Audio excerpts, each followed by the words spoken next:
In this video, I will show you how you can lock and hide apps on your iPad Air.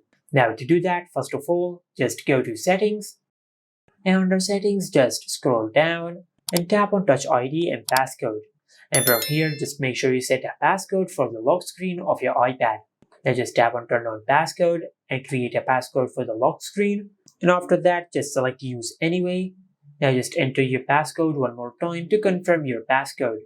Then tap on Done. And by doing that, you will turn on the passcode on your iPad. Now to lock apps, just go to your home screen and tap and hold on the apps which you want to lock. For example, I will select this app, so just tap and hold on the app which you want to lock.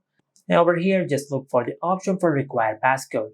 If you cannot find the option for require passcode, then just tap on Options, and from this menu, just select require passcode. If you just want to lock the app, then just select require passcode. And after you do that, then just enter your lock screen passcode.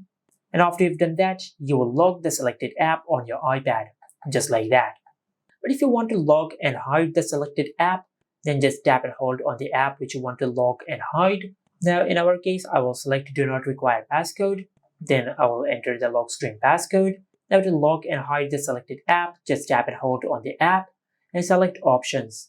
Then just tap on Require Passcode. But this time, just select Hide and Require Passcode. Now just enter your lock screen PIN and select Hide App. As you can see, the selected app has been hidden from the home screen of our iPad. Now to view the apps which we have hidden, just swipe to the left side and open the app library. Over here, you will find a folder called Hidden. Now just tap on the hidden folder, then enter your lock screen PIN. And over here, you will find all the apps which you have hidden. Just like that. And this is it. Make sure to like, comment, and subscribe. Thank you for watching.